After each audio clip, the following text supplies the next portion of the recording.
On the 30th of August, the Cultural Center in Simferopol hosted the grand opening of the 2012 Golden Grape Festival.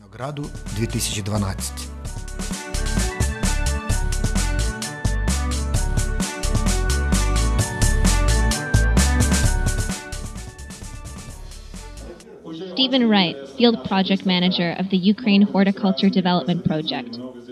We have a very interesting exhibit today, a lot of different producers and suppliers. I am very grateful for your attention and interest. Vladimir, how many are we today? More than 600 people. This is already a great success. Vladimir Senyuk, SIDA Senior Project Officer. We are really happy that we have MITA working here successfully, but more importantly are you, the clients. Your participation is what makes the project prosper. I would like to welcome everyone once more and wish you all success. Itzhak Carmel Kagan, First Deputy of the Israeli Embassy in Ukraine. I'm surprised to see how truly interesting our theme is today. I haven't been involved much with grapes before, but now I am fascinated. Seeing Israel presented as even a small contributor in this project is pleasing, and we look forward to continuing our support. Should God will it, Canadians continue the project as well.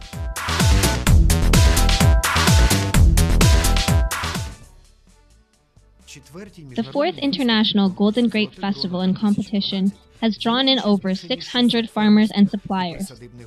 Participants have been exposed to a multitude of table grape varieties and in turn presented their own.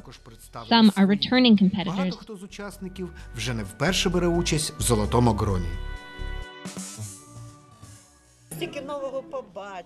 Alexandra Vaslova, hobby grape breeder.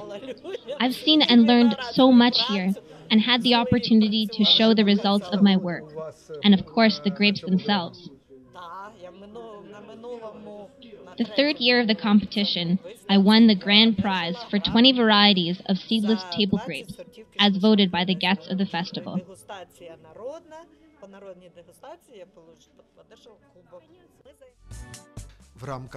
Issues discussed during the festival included the development of the agricultural sector in Crimea and in Ukraine. The outcomes of the Ukraine Horticulture Development Project, financed by SIDA, were analyzed and presented throughout the festival.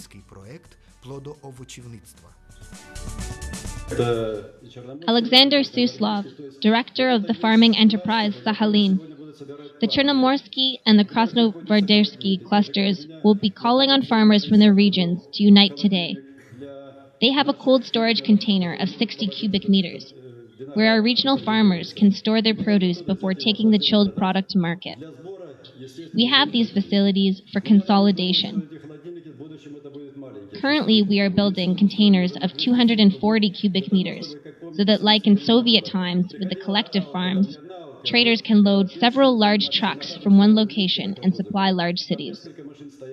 That is the path that we need to take today to access profitable markets in the Ukraine and internationally. The main donor of the Ukraine Horticulture Development Project is the Canadian International Development Agency. The project aims to serve 5,000 farmers by helping them improve their productivity and returns from crops such as table grapes, berries, greenhouse vegetables, and medicinal herbs. Esma Halilova, Director of the cooperative Umut. Our cooperative was founded 5 years ago, and we have been working with the project for a year now. We are so grateful to the project for our recent triumphs. Since our involvement, we have registered our own brand and over 60 teas. We would have never dreamt of this before. We would just collect teas in bags and sell it. Today we are a legitimate business, working at a national level. We have 49 members in our cooperative. Every member, even those that are in the most rural areas, contribute to sales. And what about the demand for your product? Demand is so high that we can't even fill 10%. Alexander Suslov. Thanks to my 5 hectares of grapes, I am able to pay the small landholders with grapes. Paying with grains would not afford me this opportunity, taking into account the costs of fertilizer, diesel fuel, and other inputs. I'm grateful to this project. It really works. Before, when we didn't sell all of our produce at market, all of our unsold produce was waste. Now, with the cold storage containers provided by AgroCapital Management to the lead farmers in each region, farmers can cool their produce before it goes to market, and also return unsold produce to the containers so that waste is minimized. All thanks to the Canadian project. Consolidation and access to larger markets outside of the Crimea is more important than ever today. Prices are dropping drastically as the market is flooded with grapes from other oblasts during the tourist season in Crimea. All of the oblasts of the project should consolidate, not just Crimea. We want the project to continue on, so that we can take it all the way, from startup to functioning cooperatives to consolidated sales channels. The project has been so successful that there are 700 people here today, a full house. Why are we here today? To help unemployed rural people grow crops that are profitable. I tell people that plan to start farming that there is no need to start with 5 or 10 hectares. Start with 500 square meters of grapes, and that will be enough to live on, then grow from there.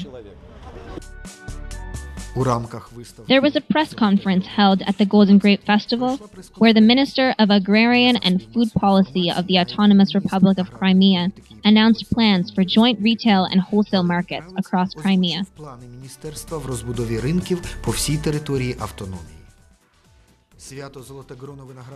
The 2012 Golden Grape Festival was a great success.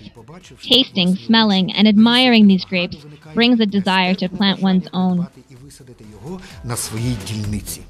Nikolai Gavriluk, Director of the Association of Farmers and Landowners of Crimea. Festivals for wine, cognac, and champagne have been around for a long time, but there was nothing to honor and celebrate their natural inputs.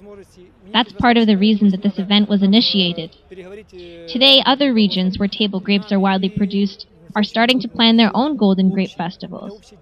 But really, this is something that we all share, and I hope that there is collaboration in the future.